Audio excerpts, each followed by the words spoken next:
আজ থেকে 350 বছর আগের ঘটনা।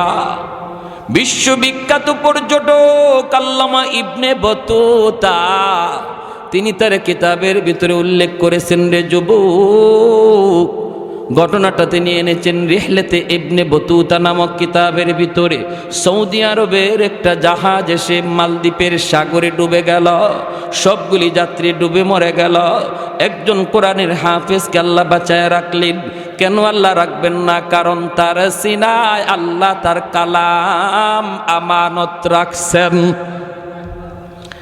হাজারো কোটি টাকা পিছনে খরচ কইরা সন্তানকে কোরআনের হাফেজ বানানো যায় না রে, যদি আল্লাহ সিনাকে কবুল না করে। ঠিক না? রিকশাওয়ালার ছেলেও কোরআনের হাফেজ হয়ে যায়, দিনমজুরের একটা ছেলে কোরআনের হাফেজ হয়ে যায়, অল্প টাকাও খরচ করতে পারে না। বোঝা গেল বাহাদুরি করে হাফেজে কোরআন করা যায় না, বাহাদুরি করে মুফতি মুহাদ্দিস হওয়া যায় না, বাহাদুরি করে আলেম হওয়া যায় না। আলেম আল্লাহ যাদেরকে বানাইছেন এদেরকে আল্লাহ নিজের হাতে চয়েস করেছেন, নিজে আল্লাহ নির্বাচন করেছেন। ওই হাফেজ কোরআনকে আল্লাহ পাক কুদরতিভাবে বাঁচিয়ে দিলেন। সবগুলি যাত্রী ডুবে মরে গেল, কিন্তু একজন হাফেজ, বয়স তার 10 বছর, এই হাফেজকে আল্লাহ পাক বাঁচায় নিলেন। কাঠের উপরে বাসতেছে, মালদ্বীপের জেলেরা সাগরে নামছে মাছ ধরার জন্য। দেখে একটা ছোট্ট বালক কাঠের মধ্যে বাসতেছে, এই বালকটারে তারা নৌকায় উঠাইল, উঠে তারা বাজারে তুলল বিক্রি করার জন্য। তখনকার সময় মানুষ বেচা কেনা হইতো, বাজারে তুলছে বিক্রি করবে। চেহারাটা এত সুন্দর, পূর্ণিমার চাঁদের মতো সুন্দর, কারণ তার বাড়ি তো মালদ্বীপ নয়, বাড়িটা হলো আমার নবীর দেশে। আমার নবী, আপনার নবী, রহমতের নবী, মায়ার নবীর দেশের বাচ্চা। চেহারার মধ্যে এত নূর, এত মায়া রে। ওই হাফেজ কোরআনকে তারা তুলল বাজারে বিক্রি করার জন্য। মানুষজন আসে কেনার জন্য, কিন্তু অনেক দাম চায়, অনেক মূল্য চায়। এই মূল্যের কারণে কেউ নিতে পারে না। একজন হিন্দু মহিলা, মালদ্বীপ শহরের সমস্ত মানুষ ছিল তারা মুশরিক, মূর্তি পূজা করত, অগ্নি পূজা করত। ওই অবস্থায় একজন হিন্দু মহিলা আসলো কেনার জন্য। মহিলাটার অনেক সম্পদ, কিন্তু ছেলে সন্তান নাই, আছে শুধু একটা মেয়ে সন্তান। একটা ছেলের প্রয়োজন, ছেলের প্রয়োজন। এই চিন্তা করে মহিলা বাজারে হাজির। আইসেই ডাক দিয়ে কই, তোরা কত টাকা চাস? বল না কত টাকা লাগবে। কই এত টাকা লাগবে। মহিলা কই, নে এত টাকা নিয়ে দা, ছেলেটারে আমাকে দিয়ে দে, আমি ছেলেটারে সন্তান হিসাবে পালবো। আমার ছেলে সন্তান নাই রে, আমি তারে ছেলে কয়া পালবো। আম্মা কয়া ডাক দিবে। হাফেজ কোরআন ওই মহিলার ঘরে গেল, মা ডাকে, বোনটারে বোন কয়া ডাক দে, বোনটাও তারে ভাইয়া কয়া ডাকে। এইভাবেই দিন চলছে, রাত চলছে। হাফেজ এখনো তার নিজের পরিচয় দেয় না, সে যে কোরআনের হাফেজ। দেখতেছে গোটা মালদ্বীপ অগ্নি পূজারী, মূর্তির পূজারী, ভয়ে আতঙ্কিত, আতঙ্কিত, পরিচয় গোপন। হঠাৎ করে একদিন দেখে মা হাউমাউ করে কান্দে। মা গো, তুমি কান্না করো কেন? কি জন্য কাঁদো? মহিলা কয়ে, বাবা আমি কান্না করি এজন্য, মালদ্বীপে প্রতি বৎসর সিডর হয়। সিডর জলোচ্ছ্বাসের কারণে অনেক মানুষের প্রাণহানি হয় রে বাবা, অনেক মানুষ মারা যায়। নির্ধারিত টাইমে, রাত যখন 12টা বাজে, প্রতি বছর নির্ধারিত তারিখে, নির্ধারিত টাইমে মালদ্বীপ থেকে সিডর হয়। এই সিডরের কারণে অনেক মানুষের প্রাণহানি ঘটে। বাদশাহ জ্যোতিষীদেরকে বলেছে, জ্যোতিষী বিদ্যা পড়ে তোমরা দেখো, একটু বের করো কেন এমন হয়। একই তারিখে, একই রাত, রাত 12টার পরে এমন কেন হয়? এমনিভাবে জ্যোতিষীরা জ্যোতিষী বিদ্যা পড়ে, গণকেরা গণনা করে করে বের করে ফেলল। এটা একটা খবিস জিন্নাত। এই খবিস জিন্নাতে এমনটা করে, এটা জিনের একটা কারসাজি। যদি বাঁচাইতে হয় তাহলে মালদ্বীপের একটা সুন্দরী কুমারী মেয়েকে প্রতি বৎসর সাগরের পারের ওই যে রাম মন্দির, এই রাম মন্দিরে সন্ধ্যাবেলা রেখে দিতে হবে, সকালবেলা তার লাশ আনতে হবে।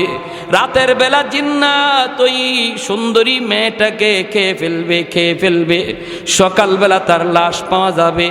যদি প্রতি বছর একটা সুন্দরী কুমারী মেয়েকে তুমি এরম উৎসর্গ করতে পারো, তাহলে শহর বেঁচে যাবে, মালদ্বীপ বেঁচে যাবে। বাদশাহ এই সিদ্ধান্ত জারি করল, ক্ষুদ্র স্বার্থের বৃহৎ স্বার্থের জন্য ক্ষুদ্র স্বার্থের জলাঞ্জলি তালিকা তৈরি করো। মালদ্বীপে কত সুন্দরী কুমারী আছে, তালিকা তৈরি করল। এরে বাবা, তালিকা অনুযায়ী লটারি দেওয়া হয়। এই বছর লটারির মধ্যে আমার একমাত্র মেয়েটার নাম উঠে গেছে। সরকারি ফৌজ আমাকে জানায় দিচ্ছে, সন্ধ্যা হওয়া মাত্রই আমার মেয়েটাকে ধরে নিয়ে যাবে আর ওই মন্দিরে রেখে দিবে, সকালবেলা তার লাশ পাওয়া যাবে। এ বাবা বল বল বল, কেমন করে আমি মা সেটা সইব রে? যেই বাচ্চাটারে এত আদর করে মায়া করে বড় করলাম, চোখের সামনে মেয়েটা আজকে মৃত্যুকুলে ঢলে পড়বে, কেমন করে আমি মা সেটা সইব? এজন্য আমি কাঁদতেছি। হাফেজে কোরআন কয়, মা টেনশন করো না, আমার বোনের কোনো ক্ষতি হতে দিব না। আল্লাহু আকবার, জোরে কর না। ও মা, আমার বোনের কোনো ক্ষতি হতে দিব না, মামলা আমার কাছে ছেড়ে দাও, বিষয়টা আমি বুঝবো। মহিলা কই, বাবা তুমি কও কি, কেমনে, কিভাবে? হাফেজে কোরআন কই, মা আমার বোনটাকে নানার বাড়িতে পাঠায় দাও, আর আমার বোনের জামা কাপড় পরাইয়া আমাকে মেলুক বানাইয়া তুমি পালঙে বসায়া রাখো। ওরা আমাকে মেলুক মনে করে নিয়ে যাক, আমার বোন মনে করে ওরা আমাকে নিয়ে যাক, আমাকে রাম মন্দিরে রেখে দিক। এরপরে কি হয় আমি বুঝবো, এরপরে আমি কি হয় আমি বুঝবো। মহিলা কয়, না বাবা রে, আমি তোমাকে হারাইতে পারি না রে বাবা।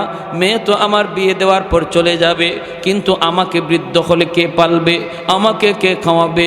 তোমাকে আমি হাতছাড়া করতে পারি না, তোমার ক্ষতি হোক এটা আমি চাই না। হাফেজে কোরআন কই, মা গো তুমি বুঝি টেনশন করতেছো আমার ক্ষতি হবে, আমাকে জিন্নাতরা খেয়ে ফেলবে। মা তুমি জানোই না আমার সিনার ভিতরে কি আছে। জিন্নাতের কাছে যেই শক্তি, এর চেয়ে 1000 গুণ শক্তি আমার সিনার ভিতরে, যার নাম হলো 30 পারা কুরআন। আরে কুজুরে সুবহানাল্লাহ। मैं तालिब मौला हूँ मेरे इश्क़ निराला, मैं तालिब मौला हूँ मेरे इश्क़ निराला, है जुमला जहाँ जिनके तजल्ली से उजाला, है जुमला जहाँ जिनके तजल्ली से उजाला, मादरुद जखा गैर खुदा यार नदारम, जो जियाद खुदा ही दिगर कार नदारम, जो जियाद खुदा ही दिगर कार नदारम। আমার ভাইরা বন্ধুরা, বুঝে আসতেছে আপনাদের? মনোযোগ সবার আছে তো? আলহামদুলিল্লাহ। হাফেজ সাহেব কি কয়? কয়, মা গো টেনশন করো না, আমার সিনার ভিতরে 30 পারা কোরআন। এই কোরআনের শক্তি সিডরের শক্তির চেয়ে 1000 গুণ বেশি, ওই জিন্নাতের চেয়ে 1000 গুণ বেশি। মহিলা তো কোরআন কি জিনিস বুঝে না, কোরআনের মহত্ব বরত্ব সম্পর্কেও জানে না। মহিলায় কই, বাবা কোন কোরআনের কথা বলো? কয়, মা গো তোমার এত কিছু বুঝতে হবে না, এতটুকু তুমি ইয়াকিন রাখো, তোমার সন্তানের বিন্দু পরিমাণ ক্ষতি হবে না। আল্লাহু আকবার। এমনে ছেলেটারে হাফিজ বানাইতেছেন, দিলটারে বড় করেন। আল্লাহ আপনার ছেলেরে পছন্দ করছে, আল্লাহ নিজে সিল মাইরা নির্বাচিত করছে, বিধায় তার মাদ্রাসার আসার সুযোগ হয়েছে। কোন বাবা কোন দাদার নিজস্ব ক্ষমতায় কোন সন্তান মাদ্রাসা আসতে পারে না যদি আল্লাহর তালিকায় সিল মারা না হয়। সুবহানাল্লাহ। পৃথিবীতে কিছু কিছু বিষয় আল্লাহ নিজে সিল মারে, আল্লাহ নিজে সিল মারে। এটা কোনো মানুষের বাহাদুরি না। এক নাম্বার হলো নবী পয়গম্বর। কে নবী হবে, কে রাসূল হবে, এটা বুজুর্গির দ্বারা কোনোদিন হওয়া যায় না। আল্লাহ যারে চয়েস করে তারে নবী বানায়। ঠিক তেমনি ভাবে নবীর সাহাবী কারা হবে, আমার আপনার নবীর সাহাবী কারা হবেন, এটাও আল্লাহ গোটা উম্মতের মধ্যে আল্লাহ যে রূহটারে চয়েস করছেন তারই আল্লাহ নবীর যুগে পাঠাইছেন। আর এই যুগে কারা নবীর নায়েব হবে, কারা নবীর নায়েব হবে, কারা নায়েবে নবী হবে, নায়েবে রসুল হবে, আলেম হবে, মুফতি হবে, মুহাদ্দিস হবে, এটাও কোনো মানুষের হাতে না, আল্লাহর হাতে। সুবহানাল্লাহ, জোরে কোন। সাধারণ বিষয় নয়। মনে করতেছেন ছোট বাচ্চাটা এখানে হাঁটতেছে, কি হয়েছে ওর একটা ধমক দিলে, কি হয়েছে ওর একটা থাপ্পড় মারলে, কি হয়েছে ওর একটা গালি দিলে, খবর আছে আপনার? এই বাচ্চাটা এখানে আল্লাহ তারে নিয়ে আসছে, কারো কোনো মানুষের শক্তির দ্বারা আসে নাই। অতএব তার কলিজায় যদি ব্যথা লাগে, তার সাথে যদি বেয়াদবি হয়, আল্লাহর কুদরতি কলিজায় ব্যথা লাগে, আল্লাহর কুদরতি কলিজায় ব্যথা লাগে। আল্লাহ সইতে পারে না, আল্লাহ বরদাস্ত করতে পারে না। ছোট্ট একটা হাফেজ সাহেবের সাথে, ছোট্ট একটা বাচ্চার সাথেও যদি আপনি খারাপ আচরণ করেন, এটা আল্লাহ সইতে পারে না। এটা আল্লাহ নিজের হাতে আনা, আল্লাহর কুদরতি হাতে আনা। এখন মহিলা তো টেনশনের ভিতরে পড়ে গেছে। সন্ধ্যাবেলায় সরকারি ফৌজ আসছে, সেই দরজায় নক করেছে, টক টক টক টক। মহিলা যেই মাত্র দরজা খুলল, খুইলা দেখে সরকারি ফৌজ। কি দেখে? দেখা মাত্রই কয় রাম রাম রাম। রামে কোনো কাম হইব? জোরে কোন। কাম হয় কার দ্বারা? আরো জোরে কার? যেই কইছে রাম রাম রাম, হাফিজ সাহেব কয় রাখো তোমার কাম। ও মা, টেনশন করো না, ওরা কোনো কিছু দেখলেই তো ভগবান কইতে দেরি হয় না, ভগবান কইতে দেরি হয় না। আল্লাহর ঘরে বাইতুল্লাহ মূর্তি ছিল ৩৬০টা। কয়টা আছে? নবী ৩৬০টা মূর্তি ভাঙছেন বাইতুল্লাহ। আর বর্তমানে মূর্তি হলো ৩৩ কোটি। দেবতা ছিল ৩৬০টা, এখন হয়েছে দেবতা ৩৩ কোটি। তার মানে যেটারে দেখে অবাক কিছু দেখে, এটারই ভগবান কইতে আর দেরি নাই। গরু দুধ দেয়, গাভী দুধ দেয়, হাই হাই হাই হাই, উলান কাটলে দুধ পাওয়া যায় না, তাহলে গাভী ওই ভগবান। বট গাছ বয়স কত? ১০০ বছর, কয় ভগবান। তুলসী গাছ, এটার কি হয়? কয় এটা খাইলে পরে কাশ ভালো হয়ে যায়, কয়তে ভগবান। বুঝছিনি কাম? এই ভগবান বানাইতে বানাইতে ৩৬০ থেকে গেছে ৩৩ কোটি।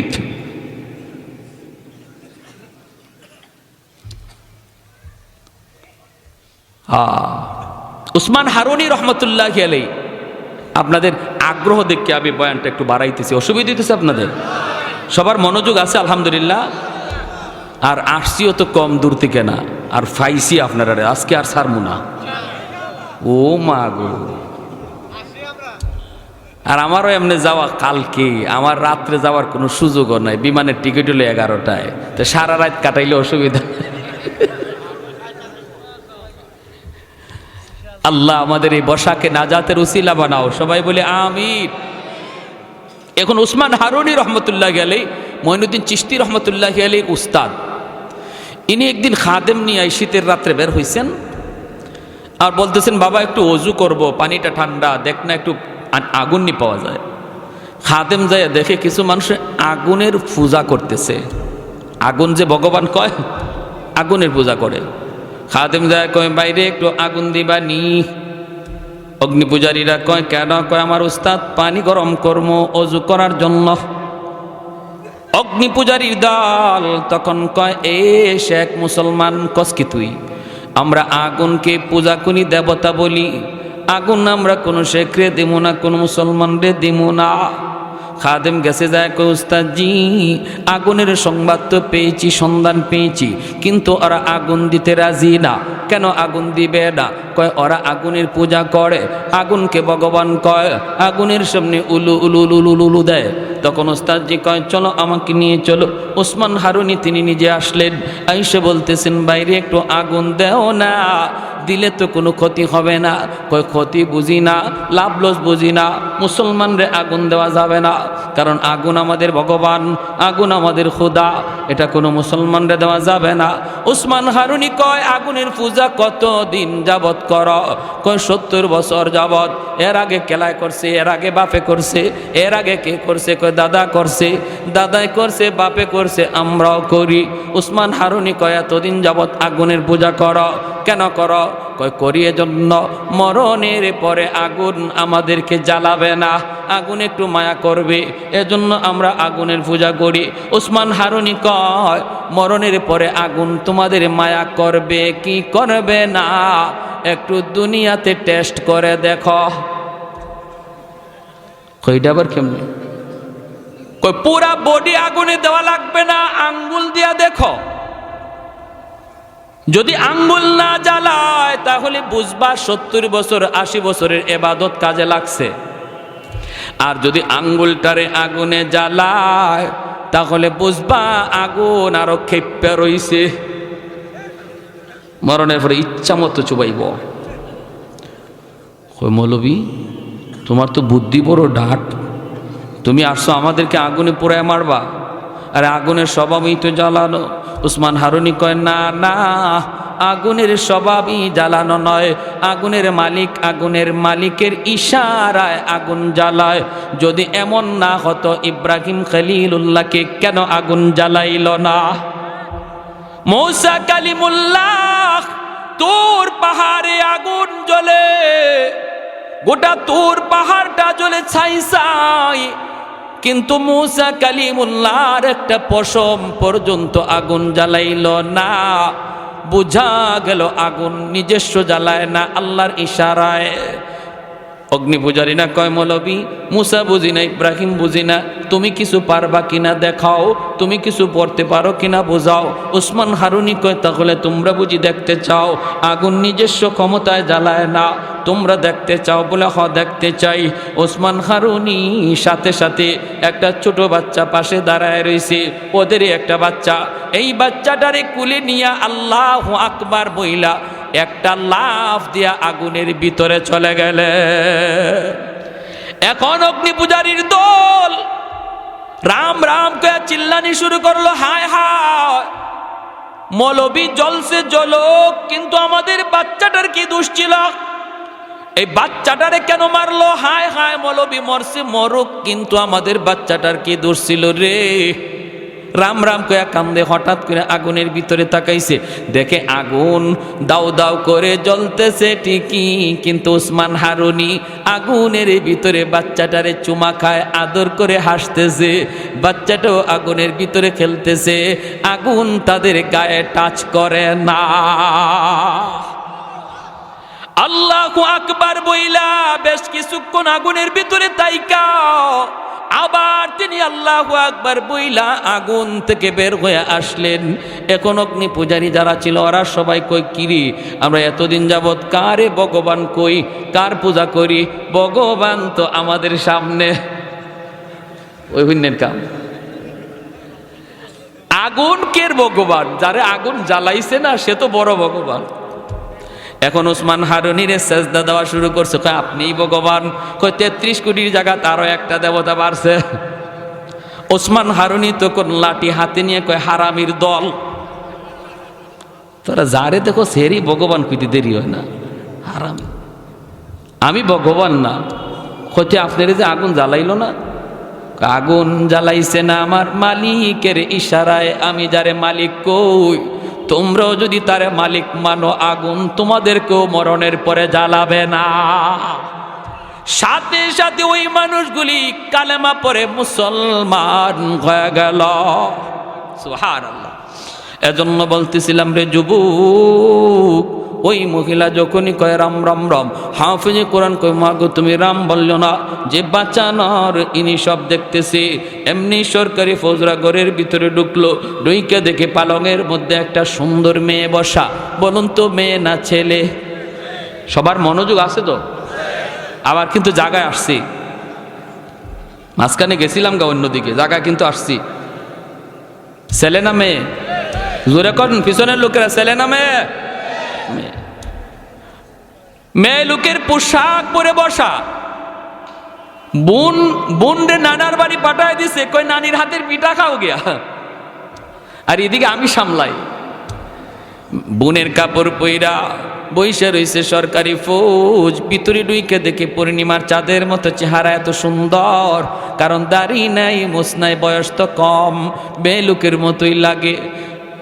আইসা যখন ওরা কয় হাইরে এত সুন্দর মেয়ে তো কোনোদিন দেখলাম না রে মালদ্বীপ, হাইরে আজকে এত সুন্দর মেয়েটারে আমরা জিন্নাতের খাবার বানায় দিব, এই বইলা বলতেছে চলো। যেই মাত্র ধরতে চায় হাফেজ কয় আমারে ধরা লাগবে না, আমি নিজেই যাব, আমারে টান দেওয়া লাগবে না, কারণ আমারও বোঝা দরকার আছে বিষয়টা কি, এখানে ঘটনাটা কি, এটা আমারও বোঝার দরকার আছে, আমারে টানাটানি হেসরা হেসরি করা লাগবে না। চলছে তো চলছে, বোনের কাপড় উপরে নিচে তার নিজের কাপড়, আর শুধু মারে বলছে মা গো আমার একটা জায়নামাজ দিয়ে দিও। আল্লাহু আকবার জোরে কোন। লোকে এসে জায়নামাজটার সাথে নিয়ে চলে গেছে রাম মন্দিরে। বিশ্ববিখ্যাত পর্যটক আল্লামা ইবনে বতুতা, তার কিতাবের নাম হলো রিহলাতে ইবনে বতুতা। এই কিতাবের ভিতরে বাস্তব ঘটনাটা তুলে এনেছেন। আজকে বিশ্ব মানচিত্রে মালদ্বীপ একটা মুসলিম দেশ। কেমন করে মুসলিম দেশ হলো? এরা মুসলমান ছিল না, এরা ছিল সব হিন্দু। আজ কেন তারা মুসলিম হলো, কেমনে হলো? একজন হাফেজ কোরআনের বরকতে, একজন হাফেজ সাহেবের উসিলায় আল্লাহ পাক গোটা মালদ্বীপকে ঈমান দেয়া দিছে। চলে গেল মন্দির, মন্দিরের ভিতরে রেখে সরকারি ফৌজ তারা চলে আসলো। আর হাফেজ সাহেব মন্দিরের ভিতরে ঢুইকেই সে মেয়ে লোকের পোশাক টাস টাস করে খুলে ফেলল।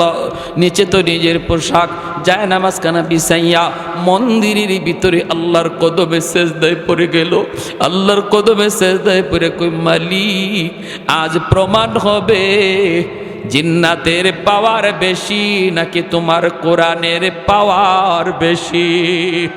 আজ প্রমাণ হবে গো মালিক, আজ প্রমাণ হবে ইসলাম ধর্ম সত্য নাকি ভিন্ন ধর্ম সত্য। আজ প্রমাণ হবে সূরা ইয়াসিনের পাওয়ার বেশি নাকি এই সিডরের পাওয়ার বেশি। আল্লাহর কালাম তেলাওয়াত করা শুরু করে দিল।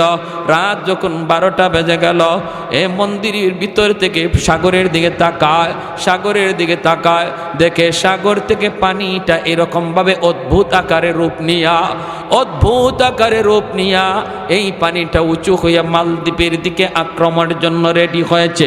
এমনি হাফেজে কোরআন মন্দির থেকে সূরাতুল ইয়াসিন, আল্লাহর কোরআনের সূরা ইয়াসিন পইরা ফু দিল।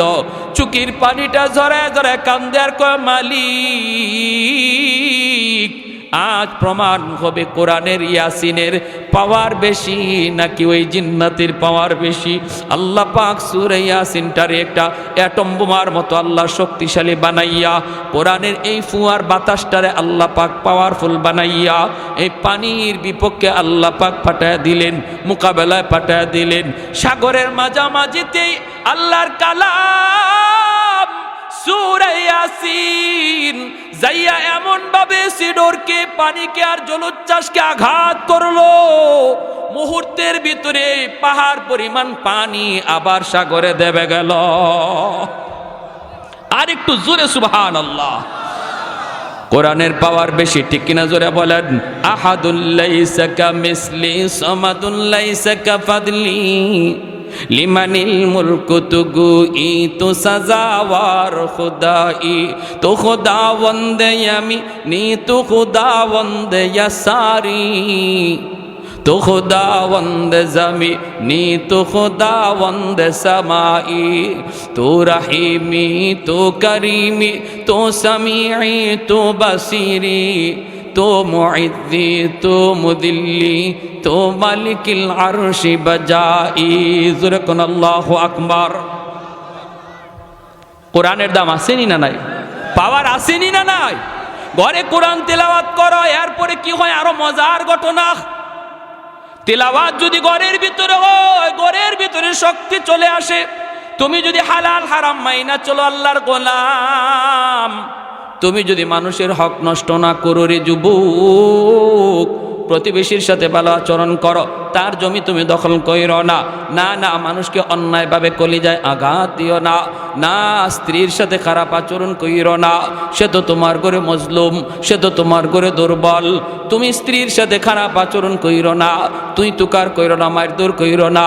আল্লাহ বলে আশিরু হুন্না বিল মারুফ, তোমরা তোমাদের স্ত্রীদের সাথে ভালো আচরণ করো। আমি আল্লাহ তোমাদেরকে উপদেশ দিচ্ছি, কারণ এই মেয়েটা বাবার ঘরে ছিল, ভাইয়ের কাছে ছিল, মা বাবা ভাই বোন সব সাইরা স্বামীর হাত ধরে অচেনা অজানা জায়গার মধ্যে চলে এসেছে।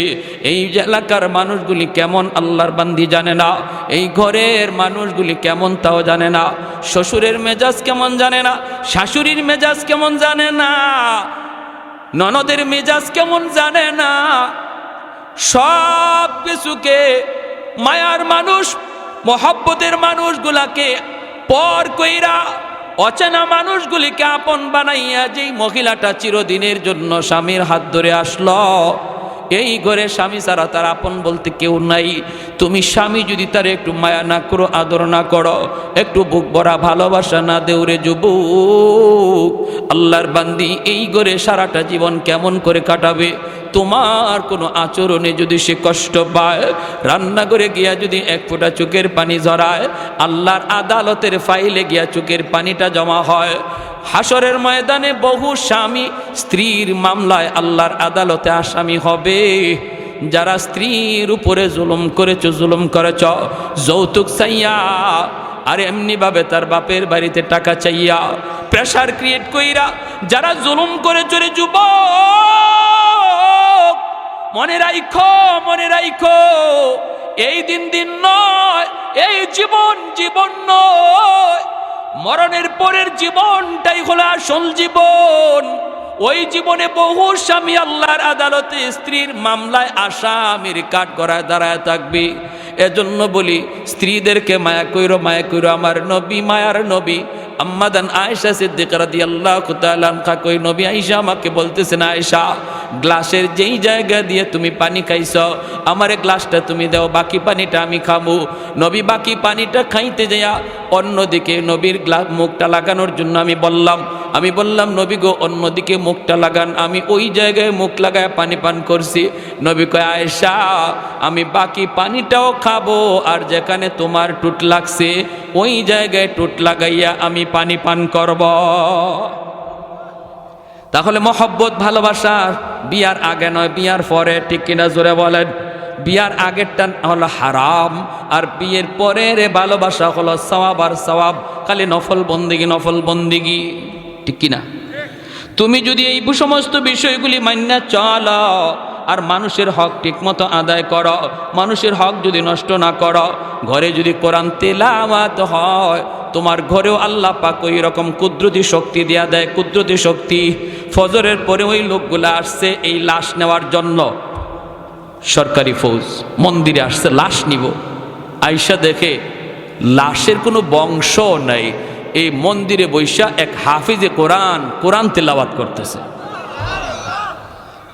সরকারি ফৌজরা কয়, কি ব্যাপার, লাশ কই, লাশ কোথায়? হাফিজ সাহেব হাসে আর কয়, লাশ তোমরা কোথায় পাইছো? কেন? সকাল রাতের বেলা যে মেয়ে লোক আনলাম, মেয়ে লোক কোথায়? মেয়ে লোকের বংশ নাই। কত রাত্রে যে আনলাম? কয় আমাকেই তোমরা আনছ। আনলাম মেয়ে, তুমি ছেলে, কি শুরু করছো? মাথা ঠিক আছে নি? হাফেজে কোরআন কয়, আমার মাথা পুরাপুরি ঠিক আছে, তোমাদের মাথা গেছে। আমার বোন রে নানার বাড়ি পাঠায় দিয়েছি, বোন তো নানার বাড়ির পিঠা খায়, আমি তো বোনের কাপড় পরে এখানে বসাছিলাম, আমাকেই মেয়ে লোক মনে করে তোমরা নিয়ে আইসো। এমনি সরকারি ফৌজারা কয়, কৌ কি তুমি যুবক রে বালক, তুমি কৌ কি তাহলে তুমি যে মরলা না, সিডর হলো না, ঘটনা কি? হাফিজ সাহেব কয়, তোমরা কি মনে করছো সিডর আমাকে মেরে ফেলবে, খেয়ে ফেলবে? এই আহাম্মকের দল, তোমরা জানোই না আমার সিনার ভিতরে কত পাওয়ার। আল্লাহ আমার সিনার ভিতরে 30 পারা কোরআন রেখে দিয়েছে, যার পাওয়ার হলো সিডরের চেয়ে হাজার হাজার গুণ বেশি। আমি তো আল্লাহর কালামের 30 পারা কোরআন তিলাওয়াত করি না, মাত্র সূরা ইয়াসিন পড়া ফু দিলাম, এতেই সিডরের জায়গায় দেবে গেল, সামনে আসার সাহস পেল না, আমারও কোনো ক্ষতি হলো না। তোমরা কি শুরু করছো? জিন্নাতের সাথেই তোমরা পারো না, সমস্ত ক্ষমতা লইয়া জিন্নাতের সাথে পারো না। আর মুসলমান কোরআন লাগে না, বরং কোরআনের একটা সূরা পইরা ফু দিলে জিন্নাতের অস্তিত্ব থাকে না, ঠিক না? হ্যাঁ, উলামায়ে কেরামরে জিন্নাতরা খুব ভয় পায় এজন্য, কারণ এদের সিনায় কোরআন আছে, খুব ভয় পায় জিন্নাতরা। আমার এক ওস্তাদ ছিলেন সিলেটে, রমজান মাসে হুজুরের ছাত্রদেরকে পড়াইতেন। হুজুর অন্ধ ছিলেন, অন্ধ, চোখে দেখতেন না। আমরা সরফ নহ পড়ার জন্য হুজুরের কাছে যাইতাম। আমি রমজান মাসে গেছি একবার ট্রেনিংয়ে, যাইতেই ক্লাসে যখন বসছি, হুজুর আসবেন এর আগে আরেক ওস্তাদ আসছেন, এসে বলতেছেন, বাবা তোমরা তো এখানে বসছো ক্লাসে, কিন্তু মনে রাখবা হুজুরের ক্লাসে শুধু তোমরা না, আরেকটা জাতি আছে, এই জাতি তোমাদের মতোই মানুষের বেশ ধরে ক্লাসে বসছে হুজুরের ক্লাস শোনার জন্য, বেয়াদবি করবা না, যদি করো ক্ষতি হয়ে যাবে। এই কথা শোনার পরে আমরা ছোট মানুষ, আর কলিজার পানি আছে। গেলাম হুজুরের কাছে রাতে, ঘটনা কি শুনলাম যে হুজুরের এখানে রাত 12টার পর অত্র এলাকার যত জিন্নাত আছে, সমস্ত জিন্নাতদের ভিতরে যত মারামারি ঝগড়া ফাসাদ হয়, সব বিচার হুজুর নিজে করেন রাত 12টার পরে। জিন্নাতদের ভিতরে যত মারামারি ঝগড়া ফাসাদ, এর বিচার হুজুর করে রাত 12টার পরে। আমারে খুব মায়া করতেন হুজুরে, খুব মায়া করতেন। একদম ক্লাসের সামনে বসতাম, কিতাবের এবারত আমি পড়তাম, আর আমারে খুব মায়া করতেন। এশার নামাজ পড়া তারাবি হইল, তারাবির পরে আমি একদিন গেলাম হুজুরের কাছে, প্রায়ই যাই, গিয়ে খেদমত করতেছি, অন্ধ, যাই আগে হাতে ধরতেই বুঝে ফেলতেন, নাসির আসছো? আমি জি হুজুর। তো পা টিপাইতেছি। আমার আজকে উদ্দেশ্য হইল আরেকটা, আমার উদ্দেশ্য হইল আজকে রাতে 12টার পরেও আমি যামু না, আমার দেখতে হবে বিচার কেমনে হয়। এখন 12টা কাছে যেতেছে, 11টা হয়ে গেছে, 11:30 বাজে। হুজুর বলতেছে, নাসির কয়টা বাজে? আমি হুজুর 11:30টার কাছাকাছি। বাবা চলে যাও। আমি তো লড়ি না, আমি বলতেছি, হুজুর আমার দেখতে মন চায়। হুজুর কয়, বাবা ভয় পাবা, চলে যাও, ভয় পাবা। হুজুর বলতেছি না, ভয় পাবা, যাও। এরা একদিন এমনি তোমার খাদেম হয়ে পিছনে ঘুরবে, এখন ভয় পাবা, চলে যাও। চলে আসছে। খালি আমার ক্লাসমেটটা, আমরা যে রুমে ঘুমাই এখানে আসছি, একজনে কইতেছে, নাসির ভাই আমার প্রস্রাব ধরছে, আমি যাও প্রস্রাব করে আসো।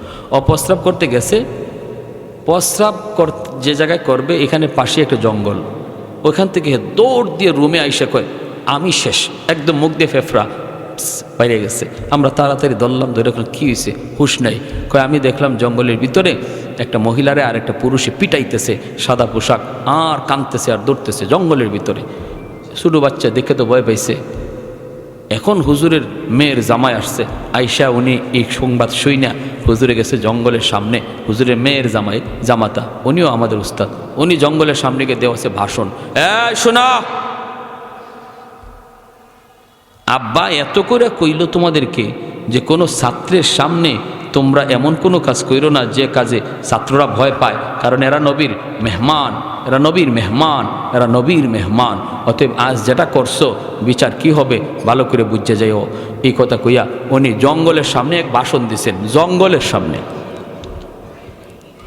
ফজরের সময় আমি যাইতেছি মসজিদে, হুজুরে লাঠি বড় দিয়ে চলে যেতেছেন, আর আমি পিছনে জায়গায় ধরতেই হুজুর বলতেছে, নাসির? আমি জি হুজুর।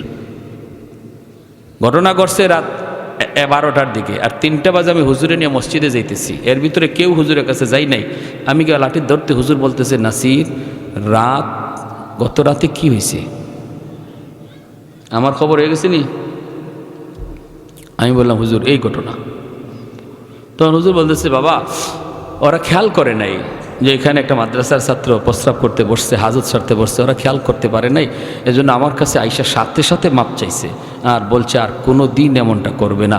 অতএব আমিও মাফ করে দিছি, তোমরা মাফ করে দিও, আর এত রাত যাইগো না, এত রাত জাগনা থাইগো। তো এজন্য জিন্নাতরা উলামায়ে কেরামকে খুব শ্রদ্ধা করে, খুব শ্রদ্ধা করে, কারণ এটা আল্লাহর কালামের খাতিরে, ঠিক কিনা? আমরা মানুষ হয়ে পারলাম না, আমরা মানুষ হয়ে তাদেরকে হেয়কে ছোট চোখে দেখলাম।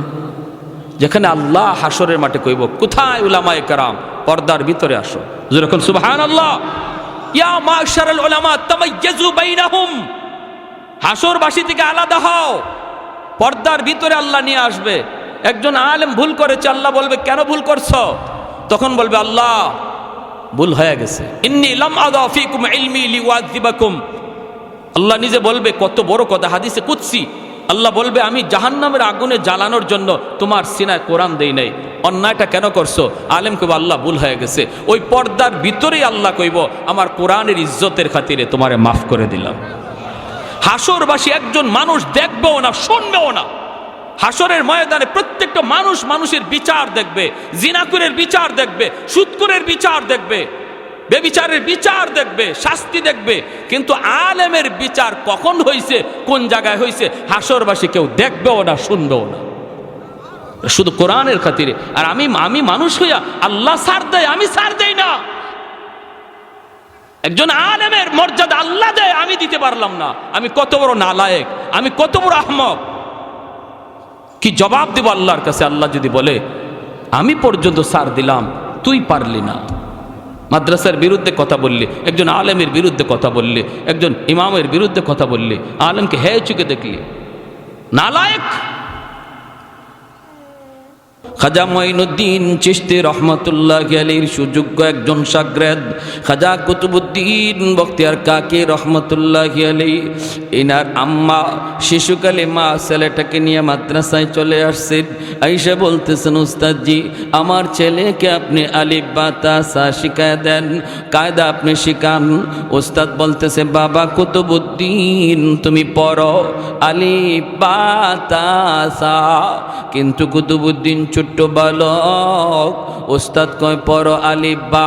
কুতুবউদ্দিন কয় না গো উস্তাদজি, আলিফ বা না, বলেন আলিফ লাম মিম যালিকাল কিতাবু লা রাইবা ফীহি। আল্লাহু আকবার। উস্তাদ কয় পড়ো আলিফ বা, ছাত্র কয় আলিফ লাম মিম।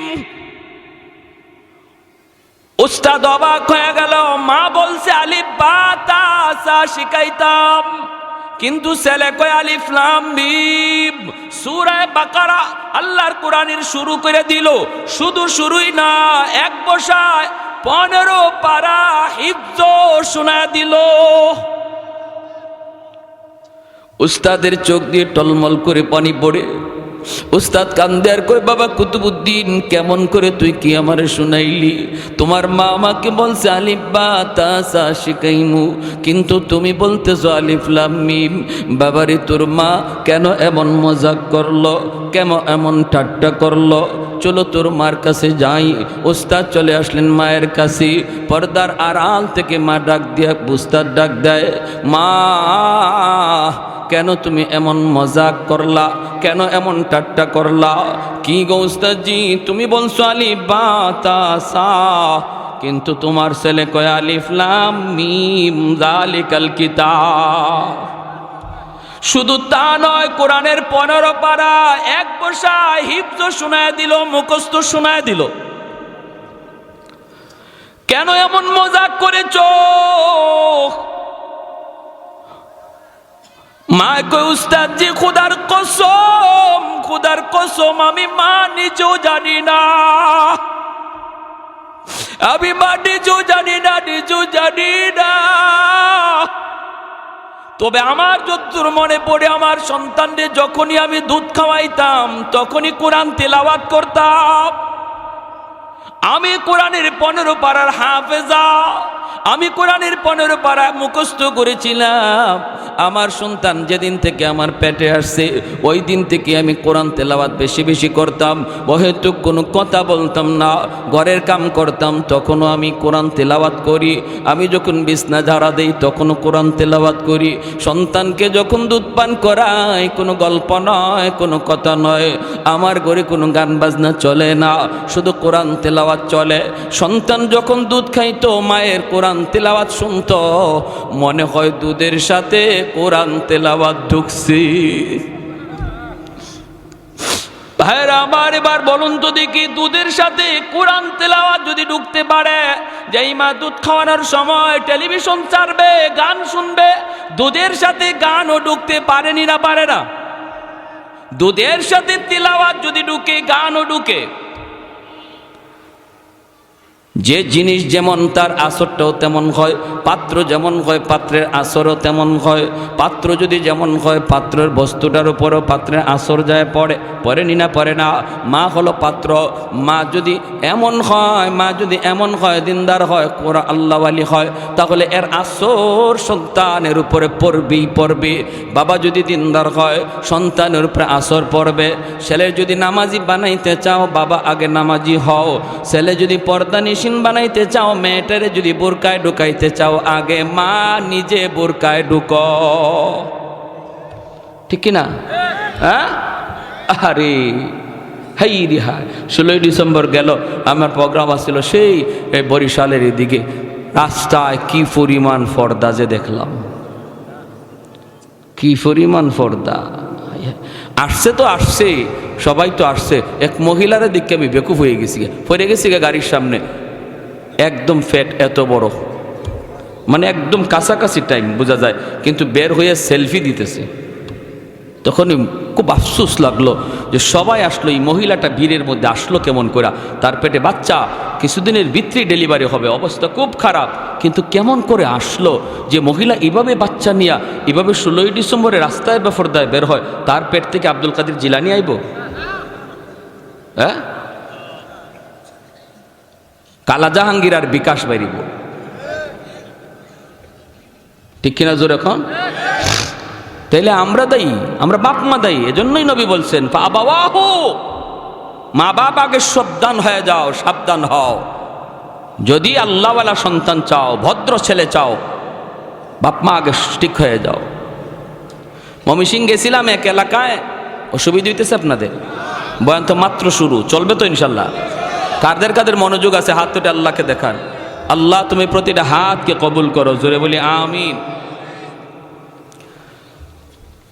আমারে চা দিছে খাওয়ার জন্য, চা মুখে দিয়া দেখি চা ঝাল লাগে। ঝাল চা কি লাগে? আপনাদের এলাকার চা কি ঝাল লাগে? হয় চা মিষ্টি লাগবে, নতুবা আমরার মতো ডায়াবেটিস রোগী যারা ফানি ফানি লাগবে, মানে চিনি ছাড়া, কিন্তু ঝাল তো লাগার কথা না। আমি খায় দেখি চা ঝাল লাগে, আর মনে মনে ভাবতেছি, আল্লাহ এই এলাকায় মনে হয় চিনির বদলা মরিচের গুঁড়া দেয়। ভাবছি আর কি, আমার কথা বুঝেন না আপনারা? সিলেটি মানুষ তো মাঝে মাঝে কিছু কথা আসতে পারে সিলেটি, এজন্য যদি না বুঝেন বলবেন যে হুজুর বুঝি নাই। ঢাকা দীর্ঘদিন আসি, এই হিসাবে অসুবিধা হবে না ইনশাল্লাহ। আমি ডাক দিলাম, ভাই এদিকে আসো, চার মধ্যে কি দিছেন? কয় কেন চিনি? আমাকে খাইয়ে দেখেন তো।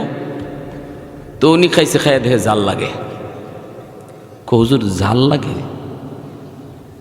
আমি বললাম তো এখন বুঝেন, যে চা বানাইছে ওরে জিগান, এ ভুলে ভুলে মনে মরিচের গুঁড়া দিয়ে দিছে।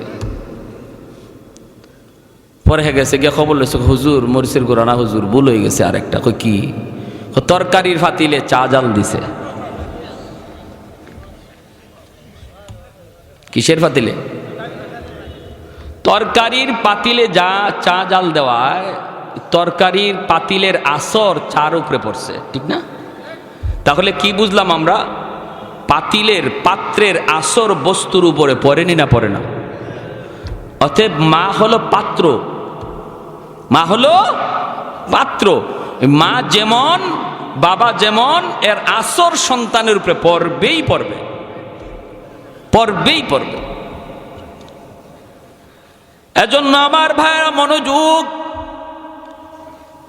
একটু দিলটা নরম করে কথাগুলি শোনো। আল্লাহ পাক রব্বুল আলামিন কয়, কোরআন আমি আল্লাহ নাজিল করেছি মানুষের জন্য শিফা বানাইয়া। কোরআন নাজিল করেছি আমি মানুষের জন্য রহমত বানাইয়া। আল্লাহর কোরআন হলো আমাদের জন্য, তোমাদের জন্য, সবার জন্য রহমত। কোরআন যেই ঘরে তেলাওয়াত হয় এই ঘরে রহমত নাজিল হয়। যেই সমাজে কোরআনের প্রতিষ্ঠান মাদ্রাসা থাকে আল্লাহর ভাষায় এই সমাজে রহমত নাজিল হয়। যেই দেশে যেই সমাজে উলামায়ে কেরামের কদর আছে, উলামায়ে কেরামের সম্মান আছে, হাফেজ ছাত্রদের মায়া আছে, মহব্বত আছে, উলামায়ে কেরামকে যেই এলাকার মানুষগুলি শ্রদ্ধা করে, আল্লাহ বলেন এই সমাজে আমি আল্লাহর রহমতের ধারা জারি থাকে। ভাইরে আমার একটু মনোযোগ দিয়ে শুনো, কোরআন হলো রহমত টেনে আনার চুম্বক। যেই এলাকায় রহমত থাকে এই এলাকায় গজব আসে না, যেখানে রহমত থাকে না সেখানে গজব নেমে আসে। আল্লাহর কোরআনের খাতিরে রহমত নেমে আসে, গজব দূরে চলে যায়। আল্লাহর কোরআনের প্রতিষ্ঠান যদি মাদ্রাসায় না থাকে, যদি মাদ্রাসা না থাকে, এলাকার মানুষ যদি মাদ্রাসাকে কদর না করে, উলামায়ে কেরামকে যদি সম্মান না করে, তাহলে রহমতের দ্বারা বন্ধ হয়ে যাবে। এই যে জমিনের ভিতরে রহমত এখনো আমরা পাইতেছি, গাছ থেকে ফুল হয়, ফল হয়, জমিন থেকে ফসল হয়, এমনিভাবে নদী থেকে মাছ হয়, এমনিভাবে পূর্ব দিগন্তে সূর্য উঠে, পশ্চিম দিগন্তে সূর্য ডুবে। যত প্রকারের নিয়ামত আর রহমত আমরা পাই, আল্লাহ বলেন সমস্ত রহমত আমি কোরআনের খাতিরে নাজিল করি। ঘরে যদি কোরআন তিলাওয়াত হয় ঘরে রহমত আসে, ঠিক কিনা? আজকে মুসলমানের ঘরে কোরআন তেলাওয়াত নাই বললেই চলে। পবিত্র শবে কদর আর রমজান মাস আসলে আমরা কোরআনকে কিছুটা নামাই, কিছুটা দেখি। প্রতিদিন মুসলমানের ঘরে টেলিভিশন অন হয়, টেলিভিশন চলে কিন্তু কোরআন চলে না। মুসলমানের চিত্র এমনটা হওয়ার কথা ছিল না রে যুবক। ঘরে ঘরে প্রতিদিন কোরআন তেলাওয়াত হওয়ার কথা ছিল। এই কোরআন তেলাওয়াত যদি ঘরে ঘরে হইতো, আমার মা বোনেরা যদি এখনো কোরআন তেলাওয়াত প্রতিদিন করত, তাহলে ঘরে এত অশান্তি থাকতো না, স্বামী স্ত্রীর ভিতরে এত দূরত্ব থাকতো না, ভাই ভাই এত দ্বন্দ্ব থাকতো না, বাপ বেটার ভিতরে এত দূরত্ব আসতো না, এতটা অভাবের ভিতরে আমাদের পড়তে হতো না। আল্লাহ পাক রব্বুল আলামিন কোরআন তেলাওয়াতের খাতিরে আল্লাহ রহমত নাজিল করত। বাইরে আপনার ঘরে রহমত ঢুকতে চায় কিন্তু দরজা পায় না। রহমতের দরজা আপনি নিজেই বন্ধ করে রেখেছেন, গজনি খোলা রেখেছেন। প্রতিদিন যদি নাটক সিনেমা চলে তাহলে গজবের দরজা খোলা। প্রতিদিন কোরআন তেলাওয়াত হয় না, রহমতের দরজা বন্ধ। আপনার ঘরে আল্লাহর দেওয়া রহমত ঢুকতে চায় কিন্তু রহমতের দরজা খুঁজে পায় না। হুজুরদেরকে ডাইকে দোষ দিয়া কোনো লাভ নাই। হুজুরদের পানি পড়ায় কাম হয় না, তাবিজ পড়ায় কাম হয় না। এমন দোষ উলামায়ে কেরামকে দিয়া কোনো লাভ নাই। উলামায়ে কেরাম কোরআনের আয়াত পড়া ফু দেয়, এই ফু আপনার ঘরে ঢুকতে চায়, যায় দরজা পায় না। রহমতের দরজা আপনার ঘরে যে পায় না, কারণ আল্লাহর কালাম রহমতের দরজা ছাড়া ঢুকে না। রহমতের দরজা ছাড়া ঢুকে না, গজবের দরজা খোলা। এজন্যই আজকাল তাবিজ পড়া, পানি পড়ায় কোনো কাম হয় না। হুজুরদের দোষ না, আগের হুজুররা যে কোরআন পড়ে ফু দিত, এখনের হুজুররাও এই কোরআন পড়েই ফু দেয়। কিন্তু আগের জমানায় কোরআন রহমতের দরজা গিয়ে খোলা পাইত, এখন মুসলমানের ঘরে দরজা খোলা পায় না। এক সময় আগে গ্রামের ভিতর দিয়ে ঢুকলে ফজরের পর কোরআন তেলাওয়াতের আওয়াজ শোনা যাইত। আমাদের মুরব্বীরা তেলাওয়াত করত, মা বোনেরা তেলাওয়াত করত। একটা ঘরের পাশ দিয়ে যাইবেন ফজরের পরে, গুনগুন করে কোরআন তেলাওয়াত সূরা ইয়াসিনের আওয়াজ শোনা যাইত। আহা! আর এখন মনে হয় ফজরের পরে গ্রামের সব মানুষ মরে গেছে। চুর মনে হয় রাতে চুরি না কইরা ফজরের পরে চুরি আরো সহজ করতে পারবো, ঠিক না? ফজরের টাইমে মনে হয় আরো ভালো করে চুরি করতে পারে, এমন ঘুম। কারণ রাত 3টা পর্যন্ত সজাগ, তো ঘুমটা লাগছেই ফজরের টাইমে। High high high high. নতুবা আল্লাহর কোরআনের আসর আছে, আসেনি না নাই? আমাদের সিলেটের একজন বুজুর্গের ঘটনা বলবো। নুরউদ্দিন ঘাটপুরি রহমতুল্লাহ আলাইহি বহুত বড় এক বুজুর্গ ছিলেন, আল্লাহর ওলি। শনি মঙ্গলবারে হুজুরে পানি ফোড়া দিতেন, আর মানুষজন, হাজারো মানুষ এসে ভিড় করত পানি ফোড়া নেওয়ার জন্য। বোতলে নিয়ে আসতো পানি, হুজুর পানি ফু দিবেন আর ওরা পানি নিয়ে যাবে। আছে না আপনাদের এলাকায় এরকম? আল্লাহওয়ালারা এরকম দেয়, উলামা ইকরাম ফু দেয়। হুজুর খুব ব্যস্ত মানুষ, হাজার হাজার মানুষের বোতলে ফু দিবেন কখন, আর এই টাইম কই? এজন্য হুজুরে মাদ্রাসার সামনে বিশাল এক পুকুর আছিল, এই পুকুরের মধ্যে ফু দিয়া চলে যাইতেন। কি বুঝলেন? বিশাল এক পুকুর, এই পুকুরে ফু দিয়া হুজুরে কাজে চলে যেতেন আর বলতেন পানি নাও, পুকুর থেকে পানি নাও। মানুষের পুকুর থেকে বোতলে বইরে পানি নিত, কাজ হয়ে যেত। কি ছিল? পান হয়ে যেত। এখন হুজুরের এক ভক্ত, সিলেটি মানুষ, লন্ডন থেকে আসছে, আয়সা কো হুজুর আমারে এক জারা ফানি ফরা দিন। হুজুর কো ফানি ফরা, ফানি তো আমি ফু দিলাম পুকুরে, তুমি এখান থেকে নিয়ে যাও। কো হুজুর আমার একই হয় না। কি হয় না? একই হয় না। আপনি পুকুরের এই পারে ফু দিছেন, এই পু ওই পারে গেল কেমনে? এত বড় পুকুরের এক কোনায় ফু দিছেন, আরেক কোনায় যায় কিভাবে? হুজুর আমার সন্দেহ, হুজুর আমার বিশ্বাস হয়, কারণ আপনি অনেক বড় বুজুর্গ হইতে পারে, কিন্তু আমার প্রশান্তি হয় না, আমার অন্তরে প্রশান্তির জন্য হুজুর আমি খুব কষ্ট করে আসছি লন্ডন থেকে, আপনি আমার এই জগটার মধ্যে একটা ফু দেন। তো হুজুর বলে তোমার কি নয় না, তো ঠিক আছে ফু দেই, তুমি ভালো করে জগ ধরো, কাচের জগ, এই জগে পানি নিয়ে আসছে। আমাদের উস্তাদগণ পাশে ছিলেন, ওনারা নিজের চোখে দেখছেন। আল্লাহর ওলি বলতেছেন তুমি ধরো, ভালো করে ধরো। হুজুর 2 হাতে ধরছি তো। ধরে রাখো। হুজুরে আল্লাহর কালাম পড়ে ফু দিছেন, দিতে দেরি আর কাচের জগ ঠাস ঠাস করে ভাঙতে দেরি হলো না। ওই যে জায়গাখান ধরা ছিল শুধু এই জায়গাটাই আছে, আর বাকি সব মাটির পড়ে গেছে ঝরঝরায়া। কই গেল পানি?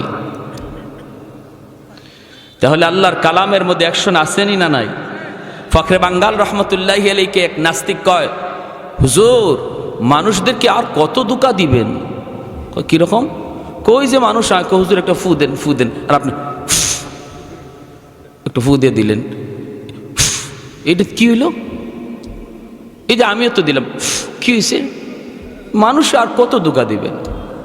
নাস্তিক তো, কোরআন মানে না, আল্লাহ মানে না, ঠিক না?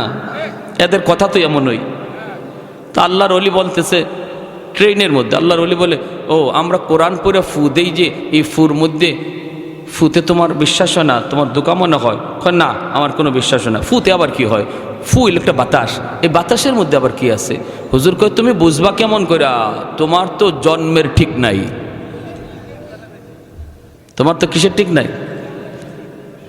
হুজুর কিন্তু গালি দিচ্ছেন না, বুঝাইতেছেন, বুঝেন কথাটা। হ্যাঁ কয় এ হুজুর মানুষই আমারে এমন গালি, হে হাত গুছাই লিছে, বুঝছেন নি? চেহারা টেহারা লাল হয়ে গেছে, বডি ফুলে গেছে, কত বড় কথা, যারর সন্তান, অবৈধ সন্তান, কার না গুসা উঠবে? হ্যাঁ চেহারা ফুইলে গেছে একদম, মানুষে জাপড়ায় ধরছে। এই মেয়ে কি হয়েছে? হুজুরের সাথে লাগছো? লাগবো না হুজুর, আমারে কেমন বকা দিছে শোনো না। কি কইছেন হুজুর? হুজুর কয় না আমি বেশি কিছু কই নাই তো, আমি কইছি শুধু তার জন্মের ঠিক নাই। মানুষে কয় না হুজুর কথাটা একটু বেশি হয়ে গেছে গালিটা। হুজুর বলে না আমি গালি দেই নাই তো, তারে আমি বুঝাইছি যে বাতাসে অ্যাকশন আছে। কিরকম?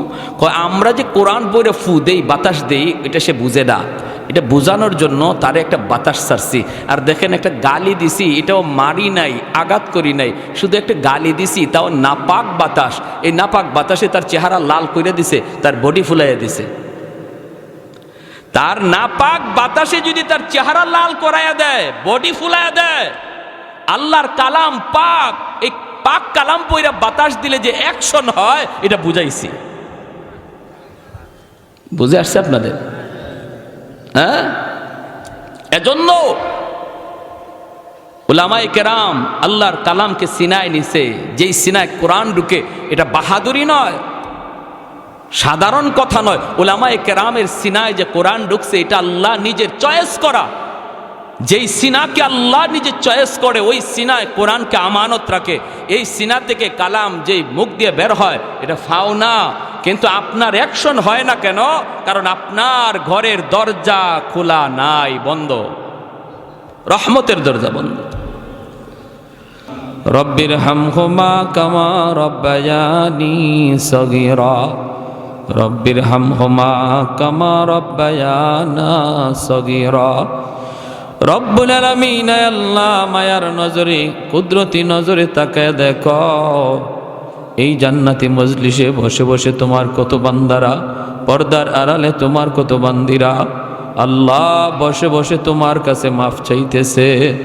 আল্লাহ আমাদের এই বসাকে নাজাতের উসিলা বানায় দাও। আল্লাহ শয়তানের দোকায় পরে বহু অন্যায় করে ফেলেছি।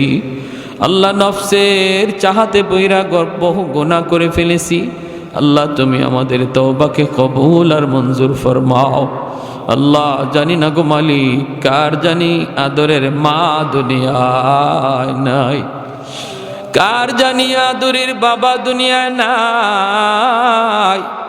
আয় আল্লাহ, কত সন্তান মার কথা ইয়াদ করে, বাবার কথা ইয়াদ করে চোখের কোনায় পানি জমাইছে। আল্লাহ, মার পক্ষ থেকে সন্তান হাত বাড়াইছে, বাবার পক্ষ থেকে সন্তান হাত দুইটা বাড়াইয়া দিছে। আল্লাহ, কবরে শুয়ে থাকা আম্মা আব্বার কবরকে জান্নাতের বাগান বানায় দাও। আল্লাহ, তোমার হাবিব বলেছে, সন্তান যদি মা বাবার জন্য চোখের পানি জড়াইয়া দোয়া চায়, এই দোয়া বুঝি তোমার দরবারে সরাসরি কবুল হয়ে যায়। আল্লাহ মায়ার নজরে দেখো, কতগুলি সন্তান হাত উঠাইছে গো মালিক। যেই বাবা আমাকে ঘর বানায় দিয়ে গেল, মাথার উপরে লাইট জ্বলে, ফ্যান ঘুরে, বাবা যেই ঘরে শুয়ে আছে, আলো নাই, বাতাস নাই, অন্ধকার ঘর, কীট পতঙ্গের ঘর, একাকী থাকার ঘর। আল্লাহ, বাবার কবরে তুমি জান্নাতি আলো বাতাসের ব্যবস্থা করে দিও। আল্লাহ, কত সন্তান মার কবরের পাশ দিয়া গান গায়ে গায়ে চইলা যায়, বাবার কবরের পাশ দিয়ে চইলা যায়, বাবার কথা ইয়াদ করে না। রোটা ডাইকা কান্দে আর কই বাজান রে, কবরটা দেখেও কি বাবার কথা ইয়াদ করলি না? কবরখানা দেখেও কি মার কথা তোর ইয়াদ হলো না?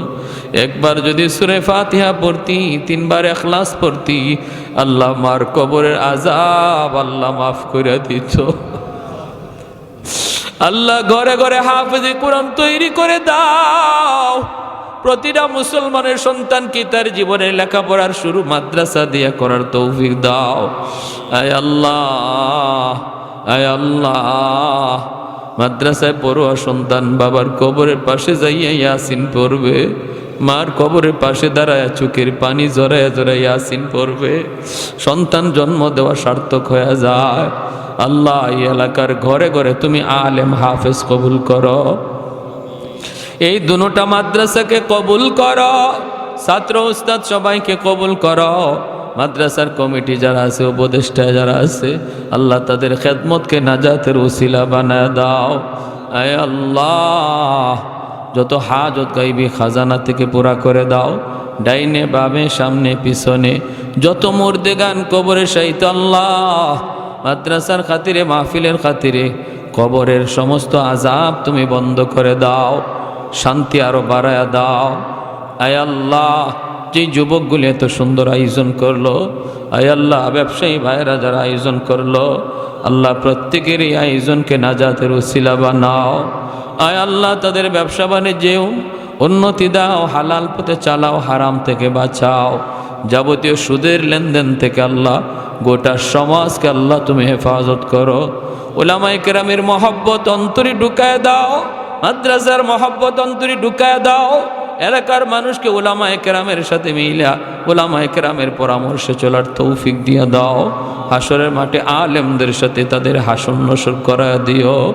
আয় আল্লাহ, যারা অসুস্থ আছে সুস্থ করে দিও।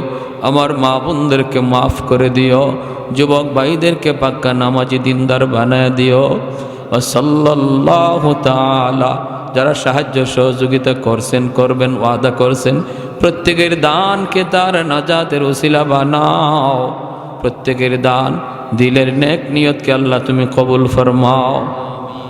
সাল্লাল্লাহু তাআলা আলা খাইরি খালকিহি মুহাম্মাদিন ওয়া আলিহি ওয়া আসহাবিহি আজমাইন।